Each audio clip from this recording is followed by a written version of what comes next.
শীতকালে কি খেলে স্বাস্থ্য ভালো থাকে ওইটাও কোরআনে আছে না নাই? বিষ্ণু ঈসা ইসলাম মধু খেতে বলেছে। মধু কি খেতে বলেছে?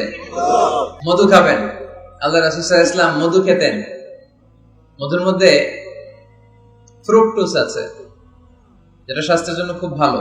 ফ্রুকটোজ, মধুর মিষ্টি খুব একটা ক্ষতি করে না, যেহেতু এটাতে আছে ফ্রুকটোজ। ফলমূল খাবেন, এটার মিষ্টিটাও ক্ষতি করে না, এর মধ্যে আছে সুক্রোজ। আর যে চিনি খাই এটার মধ্যে আছে গ্লুকোজ।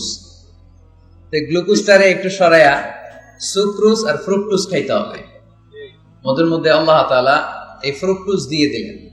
অনেক সমৃদ্ধ। স্ক্যান্ডিনেভিয়ান কান্ট্রিগুলোতে অনেক শীত, আমাদের আর কি শীত। ওনারা শরীর গরম করার জন্য মদ খায়। কি খায়? মদের পরিবর্তে আল্লাহ আমাদেরকে শরীর গরম রাখার জন্য মধু দিয়ে দিলেন। সুবহানাল্লাহ পড়েন। وَأَوْحَى رَبُّكَ إِلَى النَّحْلِ أَنِ اتَّخِذِي إِلَى الْجِبَالِ بُيُوتًا وَمِنَ الشَّجَرِ وَمِمَّا يَعْرِشُونَ ثُمَّ كُلِي مِنْ كُلِّ الثَّمَرَاتِ فَاسْلُكِي سُبُلَ رَبِّكِ ذُلُلًا يَخْرُجُ مِنْ بُطُونِهَا شَرَابٌ مُخْتَلِفٌ أَلْوَانُهُ فيه شفاء للناس إن في ذلك لآية لقوم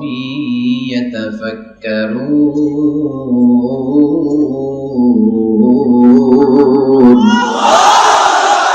إن في ذلك لآية মৌমাছি আর মধুর মধ্যে আছে নিদর্শন, সাইন, যারা চিন্তা করে তাদের জন্য। আল্লাহ মৌমাছিকে একটা সিক্রেট মেসেজ করেছেন।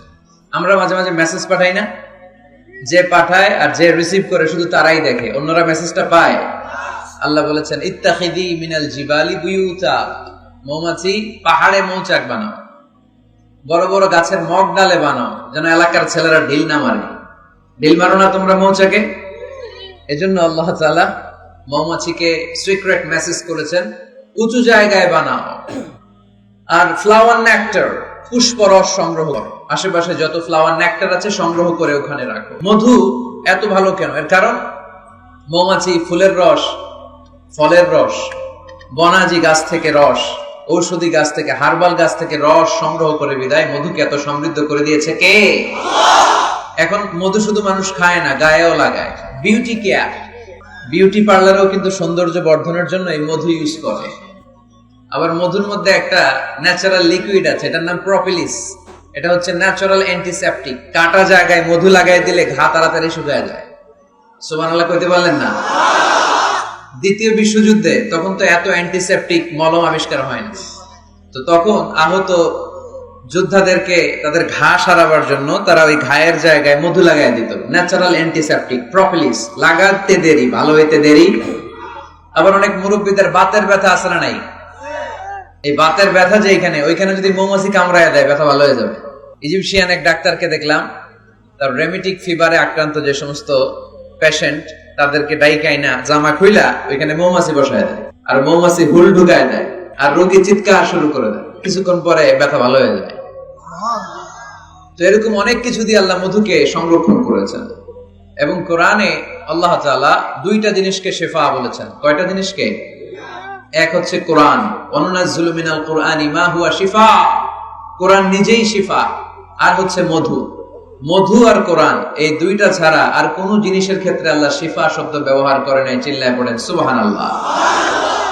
একজন অস্ট্রিয়ান সায়েন্টিস্ট কার্ল বর্ন ফ্রেশ এই মধুর এবং মৌমাছির এই প্রক্রিয়া প্রসেসিং নিয়ে গবেষণা করে নোবেল প্রাইজ পেয়েছে। সে একটা বই লিখেছে, দ্য ডান্সিং বিজ, কেমন করে মৌমাছির মৌচাক বাঁধে এখানে আর পুষ্পরস সংগ্রহ করতে যায় 5 মাইল 6 মাইল দূরে, আবার রাস্তাটা চিনে ইলেকট্রোম্যাগনেটিক পাওয়ারের মাধ্যমে আবার ওই মৌমাছির ওই মৌচাকে ফিরে আসে। এই বিশাল পথ পাড়ি দিয়ে যে আসে আর যায়, এই মৌমাছির রাস্তাটা চিনাই দিল কে? আসল কারিগরটা কে? আল্লাহ। এবং তিনি গবেষণা করে পেয়েছেন আমাদের পেটের ভেতরে পাকস্থলী একটা, কিন্তু মৌমাছির ভেতরে পাকস্থলী দুইটা। সে মধু সংগ্রহ করে ওইটা এনে মৌচাকে রেখে দেয় না, মধু সংগ্রহ করে ওটা খেয়ে ফেলে। খেয়ে একটা স্পেশাল স্টোমাকের মধ্যে এক ধরনের এনজাইম আছে, পাচক রস দিয়ে এটাকে সমৃদ্ধ করে। তারপর একটা টিউব আছে এটার নিচে, ওই টিউব দিয়ে মৌচাকের বাসার মধ্যে ঢুকায় দিয়ে আসে। আমরা তালুর মধ্যে ফেলি আর জিব্বা দিয়ে খাই, সুবহানাল্লাহ নাই, খাওয়ার পরে আলহামদুলিল্লাহ নাই। আহা, এই যে পুরো প্রক্রিয়াটা, এটা আল্লাহ সিক্রেট মেসেজের মাধ্যমে মৌমাছিকে জানিয়ে দিয়েছে। আর আল্লাহ বলেছে ইত্তাখিদি মিনাল জিবালি বুয়ুতা। উলামায়ে কেরাম যারা আছেন তারা জানেন ইত্তাখিদি শব্দটা মুয়ান্নাস, নারীর জন্য ব্যবহার হয়, আর পুরুষের জন্য ব্যবহার হয় ইত্তাখিদ। আল্লাহ ইত্তাখিদ ব্যবহার করেননি, আল্লাহ ব্যবহার করেছেন ইত্তাখিদি। তার মানে নারী মৌমাছিকে অর্ডার করেছেন। এই Karl von Frisch, Austrian scientist, উনি অনেক গবেষণা করে দেখলেন একটা মৌচাকের ভেতরে অন এন এভারেজ 60,000 মৌমাছি থাকে। এই পুরো মধু আহরণ আর প্রিজার্ভেশনের কাজটা যেই মৌমাছিটা সংরক্ষণ করে, এটা পুরুষ মৌমাছি নয়, এটা নারী মৌমাছি। পড়েন সুবহানাল্লাহ। তার মানে সায়েন্স যা বলছে সেটার সাথে কোরআনের মিল আছে না নাই? যদি কোনো কিছু অমিল থাকে, সায়েন্সের ওয়েট করতে হবে। কি করতে হবে? Science should wait until they get their final and the latest invention and discoveries. কারণ সায়েন্সের সবচেয়ে বড় থিওরি হচ্ছে যে সায়েন্সের কোনো থিওরি ফাইনাল না। কথা বুঝতে পেরেছেন? সায়েন্সের সবচেয়ে বড় থিওরি কি? যে সায়েন্সের কোনো থিওরি ফাইনাল না। কিন্তু কোরআনের থিওরি হচ্ছে কোরআন যেটাই বলেছে সেটাই ফাইনাল। চিল্লায় বলি ঠিক কি না?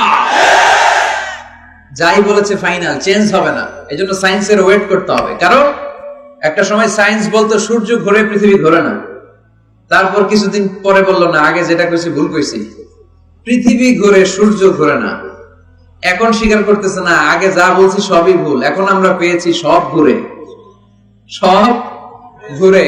তো ওরা ওই যে পানি ঘোলা করে খায় আর কি, কিন্তু ওরা 3 ধাপে অ্যানাউন্সমেন্ট করে যেটা পেয়েছে, 1500 বছর আগেই কোরআন সেটা অ্যানাউন্স করেছে। ওয়া কুল্লুম ফি ফালাকি ইয়াসবাহুন। এই মহাবিশ্বে যা আছে সবকিছুই তার অক্ষে আর কক্ষে ঘুরে বেড়াচ্ছে। চিল্লায় পড়েন আল্লাহু আকবার। এজন্য বেশি বেশি মধু খাবেন। রাজি আছেন তো? আবার জান্নাতে যখন আপনারা যাবেন, আপনাদের জন্য মধুর ঝর্ণা দিবে কে? আসালুম মুসাফফা, 4 ধরনের পানির ঝর্ণা। আনহারুম মিন মাইন গায়রি আসিন, মিনারেল ওয়াটারের ঝর্ণা। আনহার মিন লাবানিন লাম ইয়াতাগায়্যার তা'মুহু, দুধের ঝর্ণা। আনহারুম মিন খামরিল লাযযাতিল লিশারিবিন, মদের ঝর্ণা। আনহার মিন আসালিন মুসাফফা, ফ্রেশ হানি, মধুর ঝর্ণা। এগুলো জান্নাতীদের জন্য জান্নাতে তৈরি রাখবে কে? আল্লাহ। ওই জান্নাতে আমরা যেতে চাই কি চাই না? আজকে ময়দানে আমরা যেমনি একত্রিত হলাম, আমরা যেন আল্লাহর জান্নাতে এভাবে একত্রিত হতে পারে। আল্লাহ তুমি তৌফিক দান করো। এজন্য শীতকালে, গ্রীষ্মকালে, সকালে বিকালে প্রশংসা চলবে এক মহান সত্তার, এক রাজাধিরাজ, সব রাজার বড় রাজা, মহারাজা। ওই মহারাজার নাম কি? আল্লাহ। আমরা সবসময় আল্লাহর প্রশংসা করবো। লা ইন শাকারতুম লা আযীদান্নাকুম। প্রশংসা করলে বাড়ায় দেয় কে?